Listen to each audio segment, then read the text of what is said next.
교동문 13번 시편 23편을 교독하시겠습니다. 여호와는 나의 목자시니 그가 나를 푸른 풀밭에 누이시며 내 영혼을 소생시키시고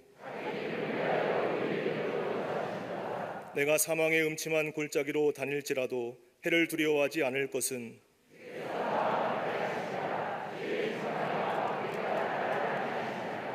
주께서 내 원수의 목전에서 내게 상을 차려주시고 내 평생에 선하심과 인자하심이 반드시 나를 따르리니 아멘.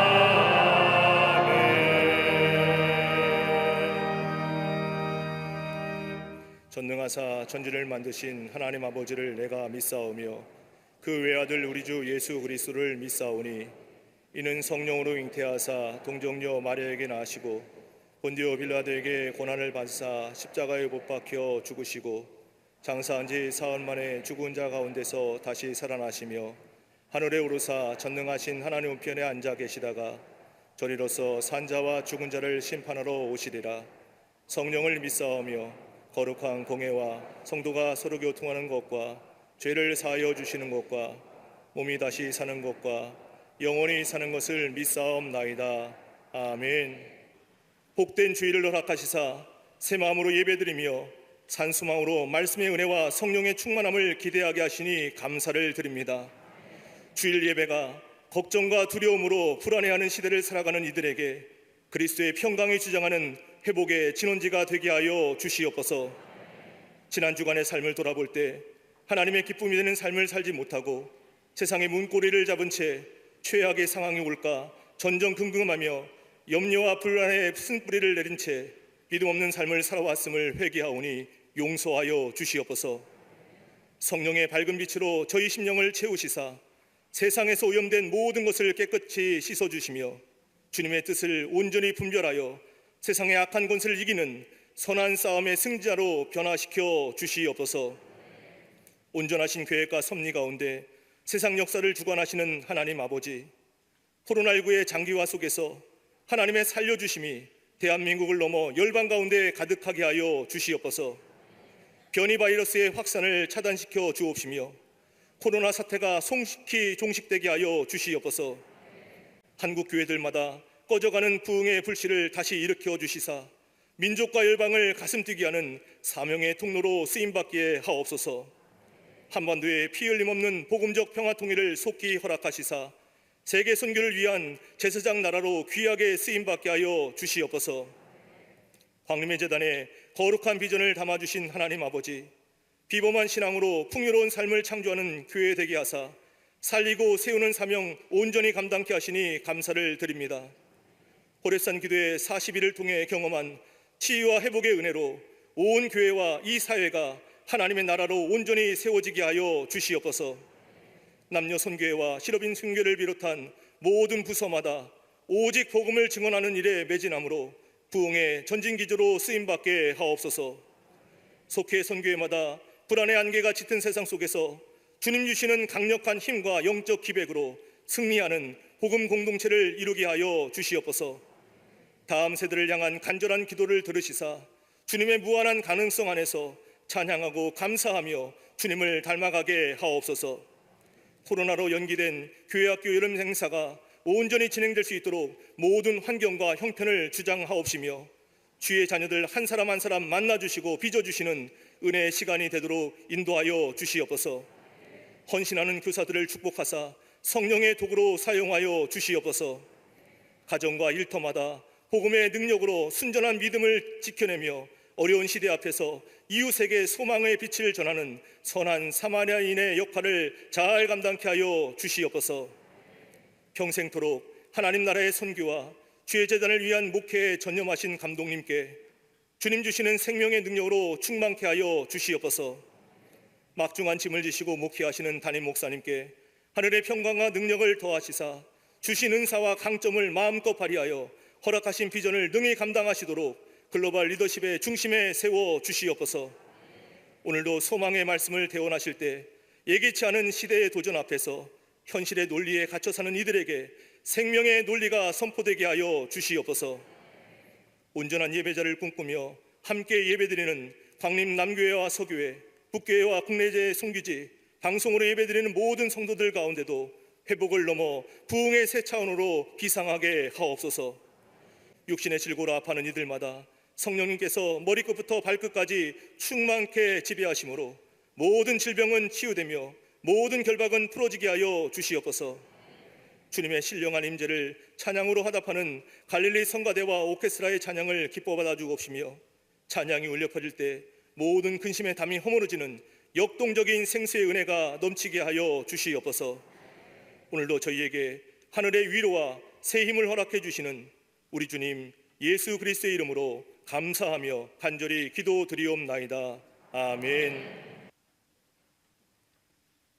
오늘 성경 말씀은 마가복음 16장 14절부터 18절까지입니다. 그 후에 11 제자가 음식 먹을 때에 예수께서 그들에게 나타나사 그들의 믿음 없는 것과 마음이 완악한 것을 꾸짖으시니 이는 자기가 살아난 것을 본 자들의 말을 믿지 아니함일러라. 또 이르시되 너희는 온 천하에 다니며 만민에게 복음을 전파하라. 믿고 세례를 받는 사람은 구원을 얻을 것이요 믿지 않는 사람은 정죄를 받으리라. 믿는 자들에게는 이런 표적이 따르리니 곧 그들이 내 이름으로 귀신을 쫓아내며 새 방언을 말하며 뱀을 집어 올리며 무슨 독을 마실지라도 해를 받지 아니하며 병든 사람에게 손을 얹은즉 나으리라 하시더라. 아멘.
갈릴리 성가대의 귀한 찬양에 감사합니다. 고맙습니다. 큰 은혜 받았습니다.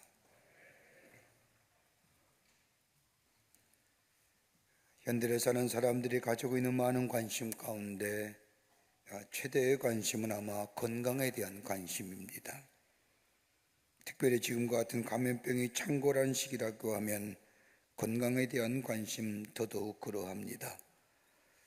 관심에 넘어서서 예민하기까지 합니다.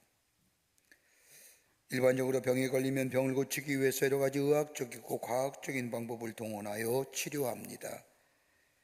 그러기 의학과 과학의 발달은 인간의 수명을 연장하는 데 지대한 공헌을 했다 해도 과언이 아닙니다. 의학과 과학의 발달을 통하여 인간의 수명은 연장했는지 모르지만은 그러나 이것만으로 가능했던 것이 아니라 또 하나의 중요한 요소가 하나 있는데 그건 다름이 아니라 건강한 영성이 육체의 강건함을 가져온다는 겁니다.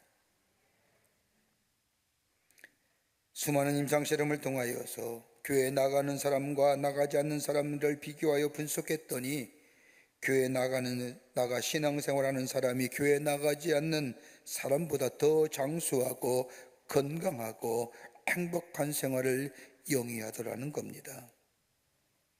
신앙생활을 통하여 하나님과 깊은 영적인 교제함을 통하여 세상에 살면서 생겨진 여러 가지의 삶의 문제를 믿음 안에서 새롭게 해석할 뿐만 아니라 이로 인하여 삶의 중압감을 벗어나고 또한 어려운 이웃을 향한 사랑과 나눔인 사랑의 실천적 행위를 통하여 기쁨과 더불어 만족함을 누릴 수 있을 뿐만 아니라 이러한 삶이 다른 사람을 보다 만족감이 높을 뿐만 아니라 행복하게 산다는 것이 실험을 통하여 드러났음을 보게 됩니다.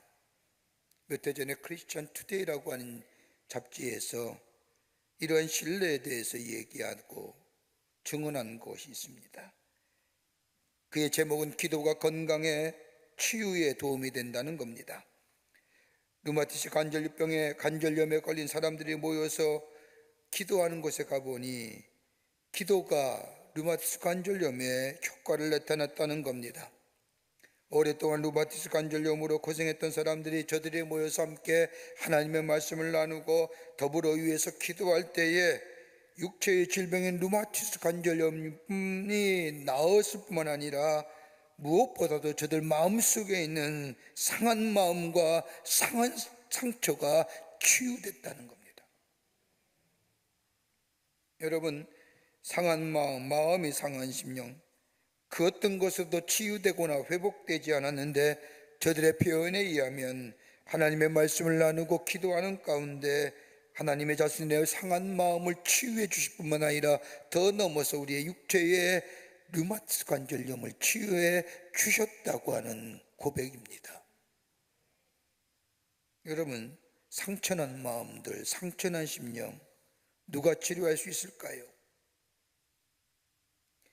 잠언 18장 14절의 말씀을 보면 사람의 심령은 그 병을 능히 이기려니와 심령이 상하면 그것을 능히 누가 일으키냐고 하는 말씀처럼 여러분, 상한 심령, 마음의 상처는 그 어떤 것에도 우리 안에 치유가 불가능합니다.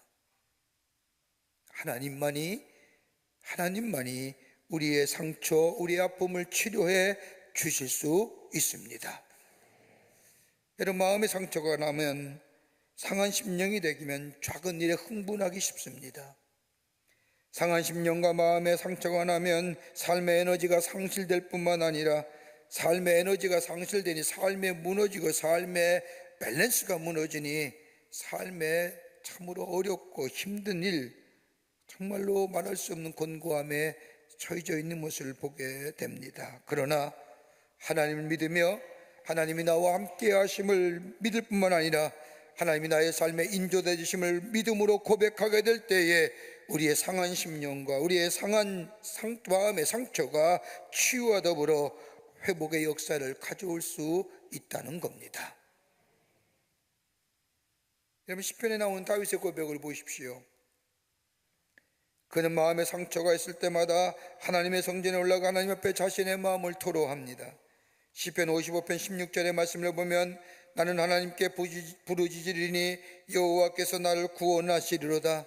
저녁과 아침 그리고 정오에 내가 탄식하며 근심하며 탄식하리니 여호와께서 내 소리를 들으셨도다라고 하는 말씀처럼 하나님께 올라가 기도했더니 하나님 앞에 부르짖었다는 것은 다름이 아니라 하나님 앞에 자신의 상한 마음을 내어놓고 기도했더니 하나님께서 우리의 마음, 자신의 마음을 치료해 주셨다는 겁니다.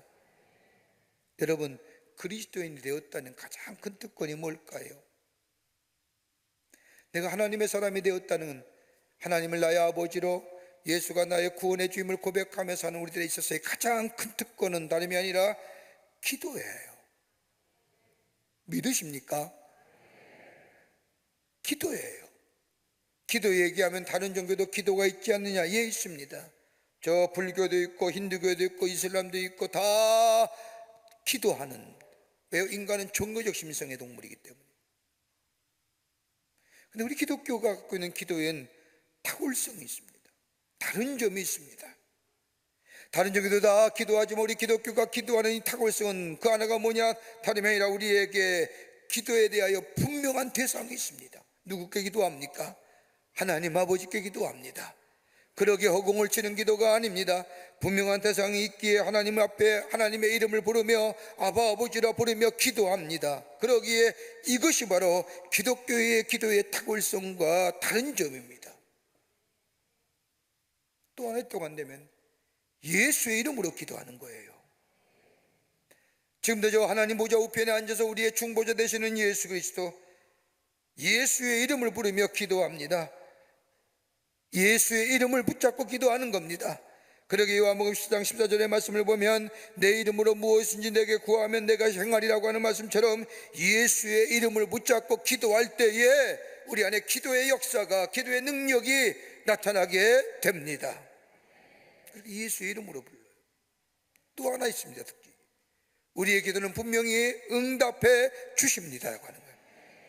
신실하신 하나님, 시건치 아니하신 우리 하나님께서 말씀하신 처럼 내가 너에게 부르짖으라, 내가 그리면 크고 놀라운 일들을 너에게 보이라고 하는 말씀처럼 우리의 기도를 들으실 뿐만 아니라 우리의 기도에 응답하여 주실 뿐만 아니라 크고 놀라운 일들을 우리에게 보여주시는 역사, 응답의 역사가 분명히 있다는 겁니다. 그러기에 그리스도인의 기도는 하나님의 보호자로 움직이는 기도요, 능력 있는 기도가 되는 겁니다. 그런데 아무나 기도하는 것이 아닙니다. 예수 이름을 부른다고 다 기도가 응답되는 것이 아닙니다. 그 예수 이름을 부르기 위해서는 예수님과 나와의 생명적 관계가 맺어져야 됩니다. 인격적인 관계가 맺어져야 된다는 겁니다. 하나님이 나와 함께 하시고 내가 하나님과 함께 하시는 이 깊은 영적인 교제함, 이 인격적인 관계가 맺어질 때에 예수의 이름을 부를 때에 응답의 역사가, 크고 놀라운 비밀이 우리에게 보여지는 역사가 나타나게 된다는 겁니다. 여러분, 사도행전 19장의 말씀을 보면 저 바울이 예배소에서 복음을 전할 때입니다. 하나님께서 바울을 통하여 하나님의 놀라운 능력 역사를 일으키시는데 바울이 손을 얹자마자 병이 낫는 역사가 일어납니다.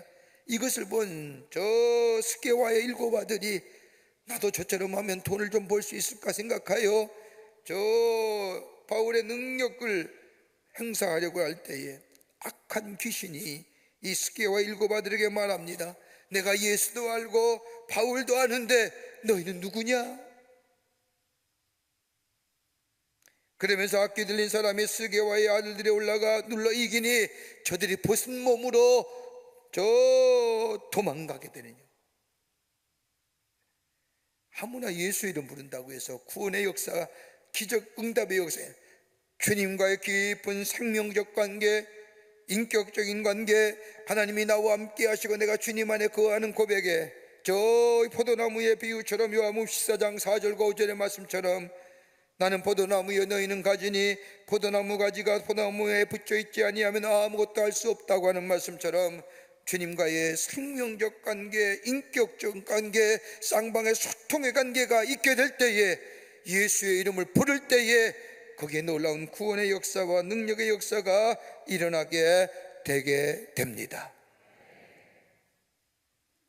여러분, 지금의 시대는 능력을 보여달라고 하는 시대 아닙니까? 능력 보여주세요. 능력 보여주세요. 여러분, 그리스도의 능력이 뭘까요? 여러분, 탁월한 도덕성과 윤리성, 우리보다 탁월하게 윤리와 도덕적으로 사는 사람 참 많습니다. 세상과 단절하며 사는 사람 참 많아요. 여러분, 그리스도인의 탁월한 능력은 다른 게 아닙니다. 내가 슈퍼맨이 되고 내가 뭔가 하는 것이 아니라, 오늘 주님 우리에게 말씀처럼 다름이 아니라 예수 그리스도의 이름을 붙잡고 예수의 이름을 붙잡고 기도하게 될 때에 이 기도가 우리 그리스도인의 능력이 됩니다. 기도할 때에 거기에 선함과 의로움과 거룩함이 드러나게 되고요, 기도하게 될 때 내 안에 빛이 되신 예수님께서 내 안에 계심으로 나를 통하여 빛의 역사가 저 세상 가운데 비춰져 어두움이 변하여 빛이 되는 역사가 우리 가운데 예수의 이름을 붙잡고 부를 때에 일어나게 됩니다. 여러분, 지금 아무리 생각해도 우리가 기도할 때 아닙니까?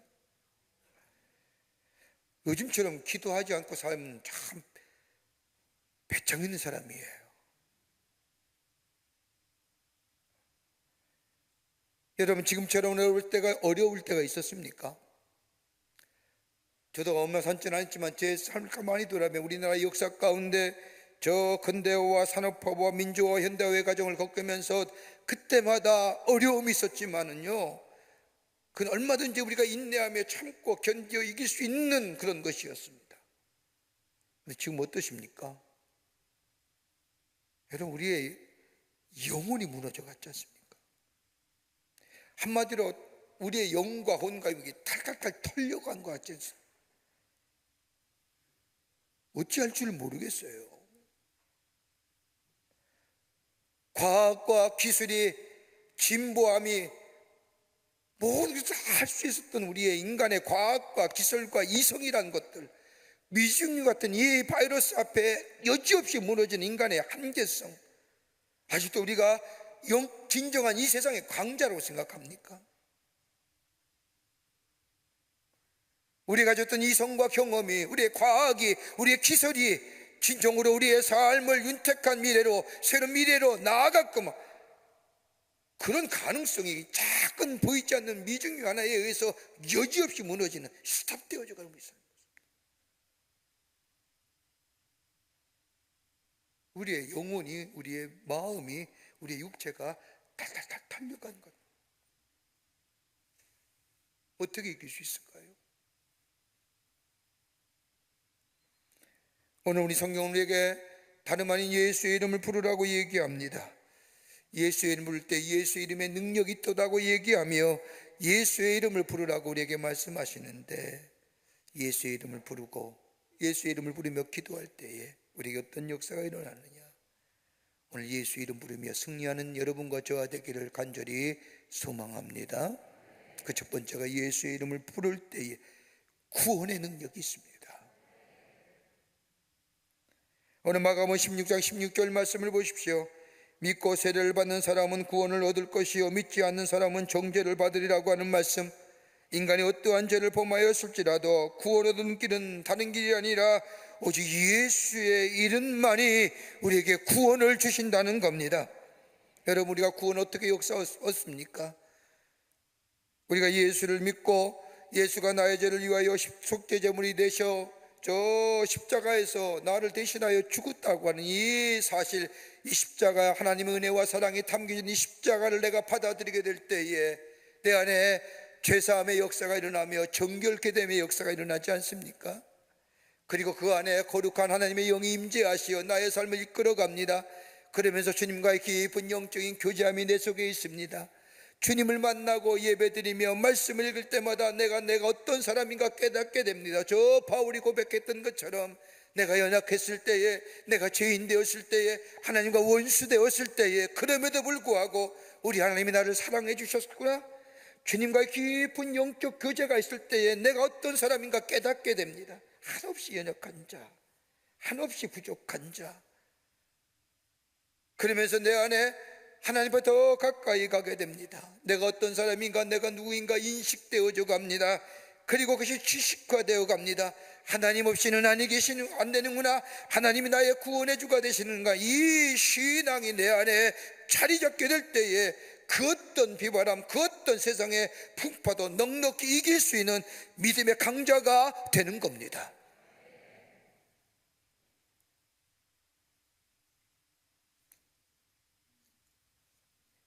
이 주님과의 깊은 영적인 교제, 그러면서 느끼게 되는 게 뭘까요?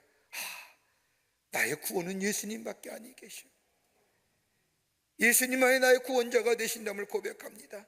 저 사도행전 4장 12절의 말씀처럼 다른 이로서는 구원을 얻을 수 없나니 천하 인간의 구원 얻을 만한 이름을 우리에게 주신 일이 없다고 하는 말씀처럼, 로마서 10장 13절의 말씀처럼 누구든지 주의 이름을 부르는 자는 구원을 얻으리라고 하는 말씀처럼 오직 예수만이 우리를 구원케 하시는 역사, 예수 이름의 능력을 경험하게 됩니다. 여러분, 러시아에 가면 가장 흔한 이름이 멜스라고 하는 이름이랍니다. 영어의 MELS에 멜스 이름이 가장 많다고 합니다. 그 멜스라는 이름은 러시아에서 가장 위대한 네 인물, 위대한 네 사람의 이름의 철자를 따서 지은 이름인데, 그 멜스의 MELS는 M은 어떤 사람이냐? 막스입니다. E는 어떤 사람이냐? 엥겔스입니다. L은 어떤 사람이냐? 레닌입니다. S는 스탈린입니다. 그러기에 이런 사람이 있었던 시대에 부모가 자녀를 낳으면 너는 저 사람처럼 인류를 구원하고 러시아를 구원할 사람처럼 되라고 해서 이름을 멜스라고 줬답니다. 근데 요즘은 지는 사람이 없다고 합니다. 그들이 인류를 구원한 거 아닙니다. 그들이 구원을 우리에게 가져다 준 것이 아닙니다. 진정한 구원은 예수의 이름을 부를 때 우리에게 구원이 임하게 됩니다. 우리의 영과 혼과 우리의 육이 다 구원받습니다. 죄로 인하여 단절된 하나님과의 관계가 어둠으로 인하여 어둠에 거했던 자들과 예수의 이름을 부르면서 예수를 영접하게 될 때 우리의 영혼이 구원받을 뿐만 아니라 우리가 죽은 자들이 아니라 새로운 생명을 소유하는 하나님의 백성의 삶으로 살아가게 합니다. 여러분, 사도행전 4장 말씀을 보세요. 4장 말씀을 보면 베드로가 대제사장들과 당시의 종교 지도자들이라는 사람 앞에서 신문을 받습니다. 지금 말하는 종교 재판입니다. 예수님께서 십자가에 죽으실 때 유대교와 종교 지도자들이 온 저 이스라엘 사람들에게 이제는 다시는 예수의 이름을 거론하지도 말고 예수의 이름을 부르지도 말라고 얘기합니다.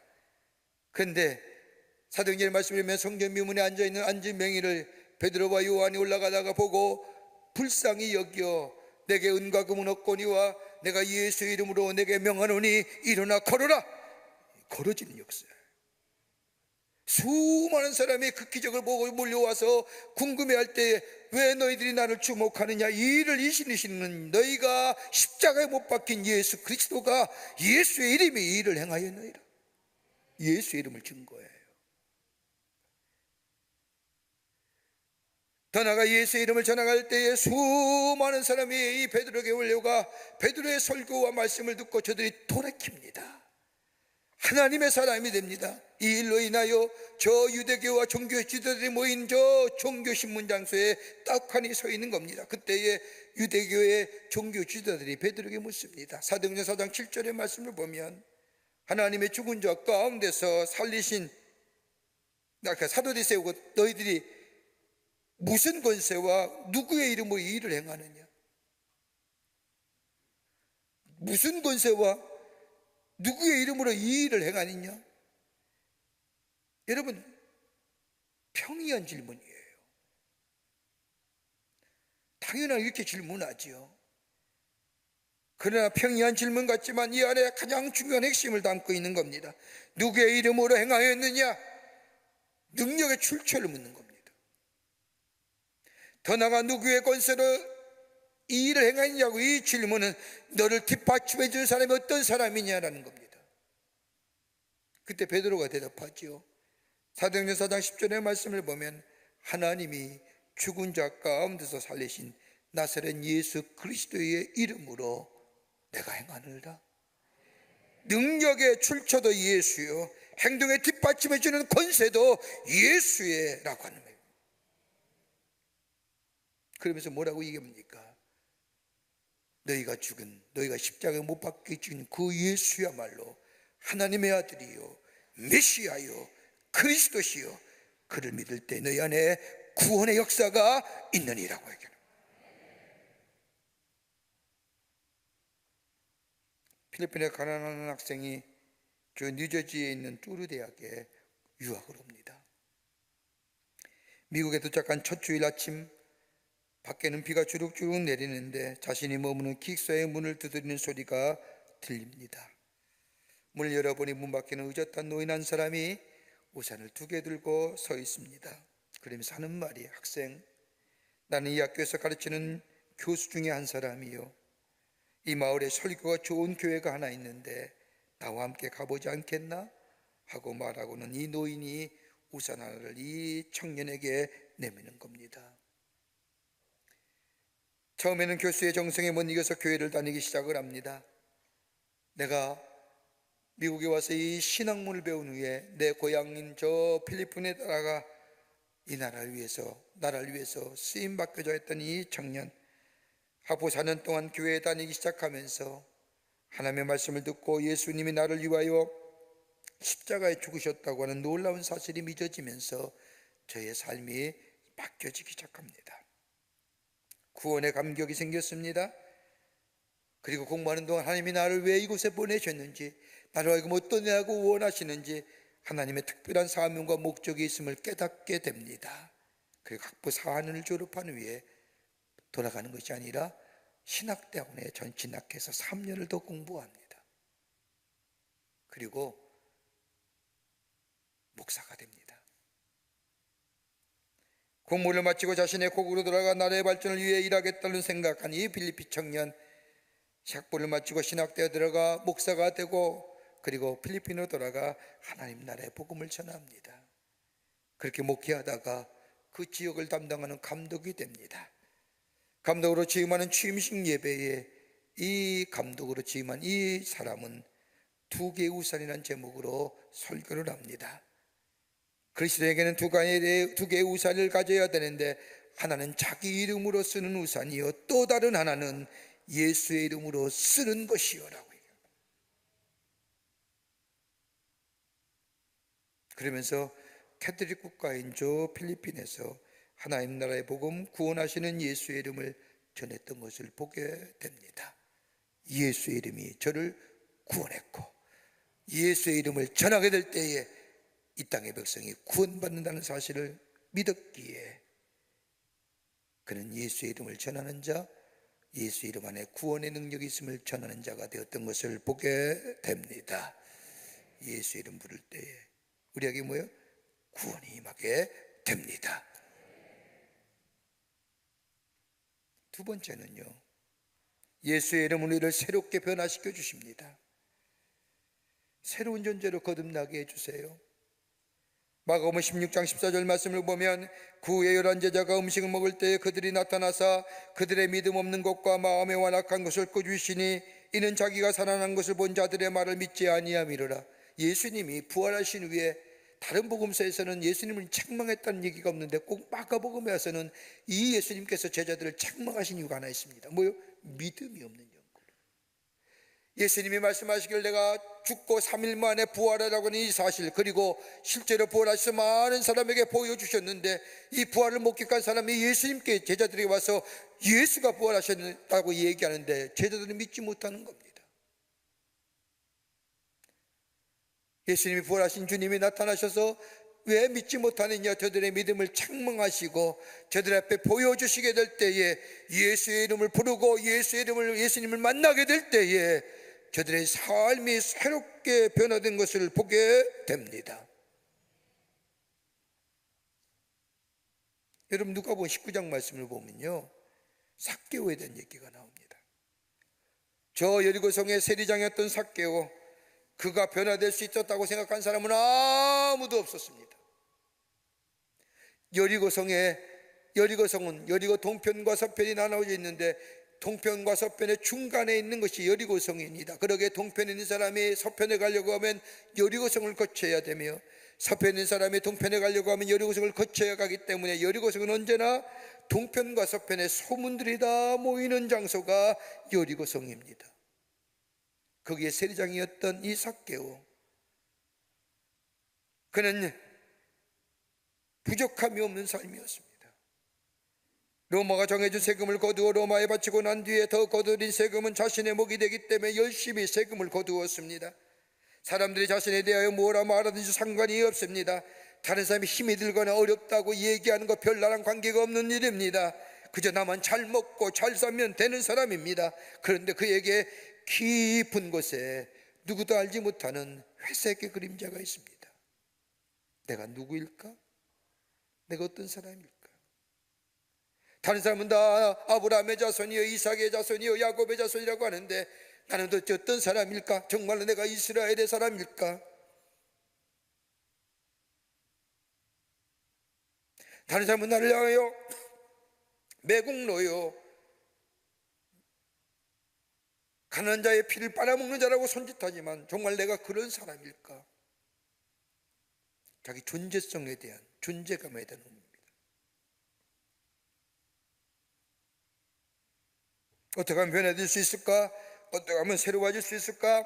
그런데 그에게 들려온 소음은 예수를 만나는 사람마다 병이 고쳐지고 예수를 만난 사람마다 새로워졌더라는 얘기가 그에게 들려옵니다. 한 번도 본 적도 없는 사람, 관심도 없는 사람,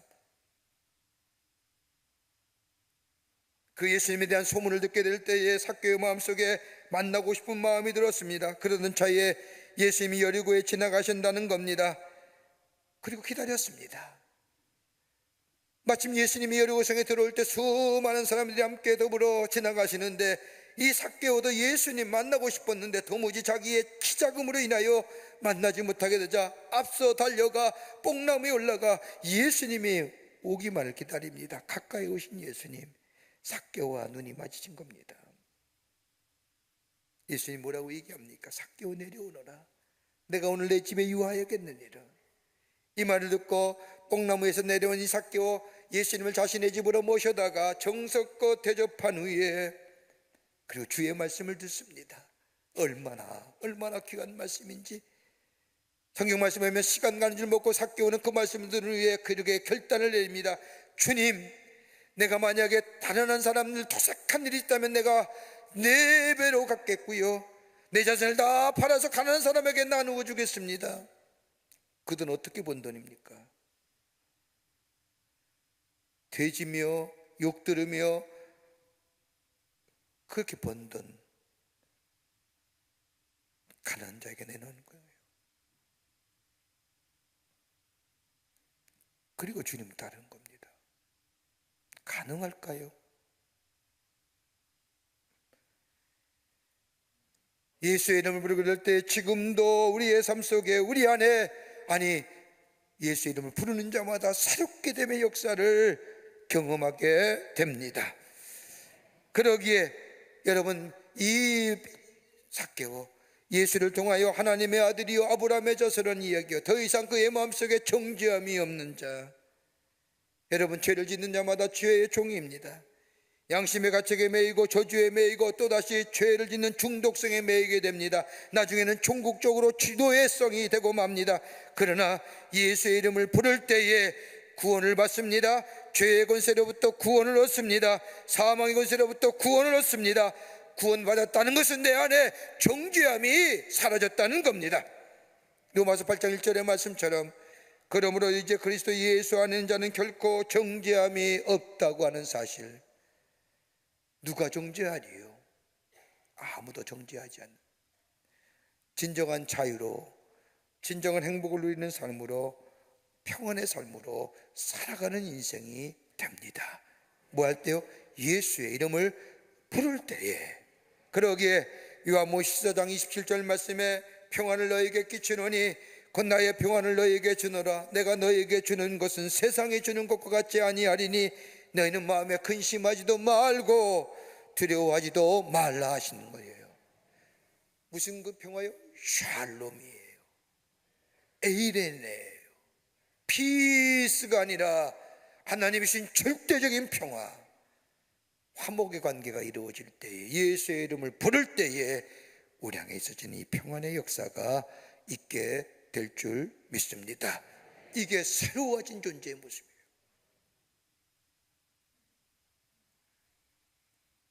끝으로 예수의 이름을 부를 때에 치유의 역사가 일어납니다.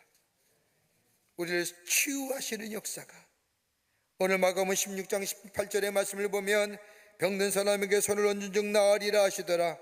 여러분, 하나님 예수님께서 이 땅에 계시면서 행하신 사역이 대표적으로 세 가지가 있죠. 하나는 하나님 나라의 복음을 전파하셨습니다. 그리고 제자들을 가르치셨습니다. 그리고 예수님이 사람들의 병을 고쳐주셨습니다. 오늘 마가복음 16장 15절부터 18절의 말씀을 가만히 읽다 보면 예수님의 이 땅에서 행하신 사역과 똑같은 사역을 우리에게 행할 것이라고 얘기하는 겁니다. 복음을 전파하잖아요. 하나님 나라의 복음을 전파하는 겁니다. 더 나아가 뭐예요? 가르쳐 제자를 삼으라는 것은 가르치는 사역하라는 겁니다. 더 나아가 내 이름으로 귀신을 내어 쫓으라고 하는 얘기는 뭐예요? 치유의 사역입니다. 누구의 이름으로요? 예수의 이름으로 가능한 겁니다. 그러게 복음서의 말씀을 보면요, 예수님의 병 고친 사역이 무려 26번이나 나옵니다. 이러한 치유의 사고는 인간의 마력이나 마술에 의한 것이 아니라 예수님이 직접 고쳐주신 치유의 사역입니다. 여러분, 사도행전 3장의 말씀을 보세요. 베드로와 요한이 성전에 올라가다가 기도하러 올라가다가 성전 미문에 앉아있는 안지매를 향하여 말합니다. 뭐라고 얘기합니까? 은과 금은 없거니와 내게 있는 것을 내게 주노니 예수의 이름으로 일어나 걸어라. 예수의 이름을 가지고 일어나 걸어라 했을 때. 왜요? 예수의 이름은 권세가 있기 때문이에요. 예수의 이름은 어둠의 세력을 몰아내는 권세가 있기 때문입니다. 우리 마음속에 죄책감과 두려움과 좌절과 불안과 염려에 이어서 예수의 이름을 부르게 될 때에 그 모든 부정적인 것이, 그 어두운 것이 사라지는 역사가 있게 될 줄 믿습니다. 그러기에 마태복음 28장 18절의 말씀을 보면 예수께서 나와 일러 가르치되 하늘과 땅의 모든 권세를 내게 주셨으니, 예수의 이름을 부를 때에 예수의 이름의 권세가 우리 가운데 임하게 되어 새롭게 됨의 역사, 치유와 회복의 역사가 일어나게 되는 겁니다. 그러기에 우리가 기도할 때마다 예수의 이름으로 명하노니, 예수의 이름으로 명하노니 하는 얘기가 이 얘기입니다. 왜요? 예수의 이름은 권세가 있기 때문입니다. 이스테니 존스 박사는 선교학의 큰 대부지요. 이스테니 존스 박사는 언제나 사람을 만날 때마다 세 가지의 손가락을, 세 손가락을 치켜 올렸다고 합니다. 요즘에 자유, 평화, 평등에 대해서 세 개를 얘기하는데 그 손가락이 아니라 이 세 가지. 이 세 가지의 손가락은 뭐냐? 첫 번째는 Jesus. 두 번째 손가락은 is. 세 번째는 our Lord. Jesus is our Lord. 예수가 나의 구주입니다. 예수가 나의 주님이십니다. 이 고백 가지고 주의 복음을 전했던 것을 보게 됩니다. 어느 마을에 인형을 무척 좋아하는 소녀가 살고 있었습니다. 오늘 집에 놀라온 이웃집 아저씨에게 이 소녀는 자신이 가지고 있는 여러 인형들을 보여주며 자랑을 합니다. 인형을 보고 있던 아저씨가 갑자기 소녀에게 묻습니다. 얘야, 넌 이것들 인형 중에, 이 많은 인형 중에 어느 인형을 제일 좋아하니? 그 물음에 소녀는 입을 꾹 다물고 한동안 생각을 하다가 잠시 후 이 소녀가 아저씨를 바라면서, 아저씨, 제가 제일 좋아하는 인형을 보여드릴게요. 그런데 한 가지 약속해 주세요. 제가 인형을 보여줄 때 절대 웃으면 안 된다고요. 약속해 주세요라고 말하는 겁니다. 이상했지만 소녀와 약속을 하고는 소녀가 인형을 가져올 때까지 기다렸습니다. 소녀는 방 안에 들어가더니 코는 주저앉고 팔과 다리는 다 떨어져 나간 낡은 인형 하나를 들고 나오는 겁니다. 그것을 본 아저씨는 조심스럽게 소녀에게 묻습니다. 네가 이 인형 제일 좋아하는구나. 근데 한 가지 물어봐도 될까? 무엇 때문에 이 인형 제일 좋아하느냐 묻자 이 소녀가 대답하기를, 아저씨 왜냐하면요 이 인형 제가 사랑해 주지 않으면 아무도 사랑해 줄 사람이 없으니까요 라고 대답했다고 합니다. 예수의 이름 부를 때 우리의 슬픔과 우리의 역함과 우리의 아픔과 우리의 고통을 아시는 우리 주님 외면하지 않습니다. 우리를 치유해 주십니다. 우리를 회복시켜 주십니다. 여러분, 예수님이 고개 돌리시기만 하면, 궁진이 의셔 몸을 돌이키시기만 하면 우리 안에 치유의 역사가 일어납니다. 여러분, 예수님의 치유의 역사를 가만히 보십시오. 예수님이 고개 돌리시기만 하면, 예수의 몸을 돌이키시기만 하면, 그런데 예수의 고개를 돌이키고 예수의 몸을 돌이키는 가장 좋은 것이 뭘까요? 예수의 이름을 부를 때에 예수님의 고개가 돌이키시고 예수의 몸이 일으키시고 돌이키셔서 우리 새롭게 치유하시는 역사가 일어남을 보게 됩니다. 참으로 힘든 시간 보내시죠? 정말 앞을 내다볼 수 없는 이 불확실성의 미래, 그렇게 더 절망하며 좌절하며 불안해하지만, 그러나 우리에게는 뭐예요? 예수의 이름을 부르며 기도할 수 있습니다. 예수의 이름을 부르며 기도할 때 우리 안에 새로운 역사가 일어납니다. 구원의 역사가 일어나며 우리를 회복케 하시는 치유의 역사가 일어나며, 더 나아가 우리 안에 새로운 하나님의 은혜와 사랑이 충만해지는 놀라운 은혜가 우리 가운데 임하게 됩니다. 예수의 이름 붙잡고 예수의 이름 부르며 이 땅에서 승리해 가시는 하나님의 위대한 역사를 일으키시는 여러분과 저와 되시기를 주의 이름으로 축원합니다. 하나님 감사합니다. 저희들 사랑하시고 하나님의 자녀 삼으심에 감사합니다. 예수의 이름을 부르게 해주심에 감사합니다. 주의 이름을 부를 때마다 구원의 역사가 일어나며, 주의 이름을 부를 때마다 우리 안에 놀라운 하나님의 능력의 역사가 나타날 뿐만 아니라 치유의 역사가 일어나 하나님의 살아계심을 증거케 하는 하나님의 백성으로 살게 해주심에 감사드립니다. 오늘도 예수 이름 붙잡고 예수 이름 부르며 승리하는 살아계신 하나님을 증거하는 저희들이 되게 하여 주시옵소서. 도우실 줄 믿으며 예수님의 이름으로 기도하옵나이다. 아멘.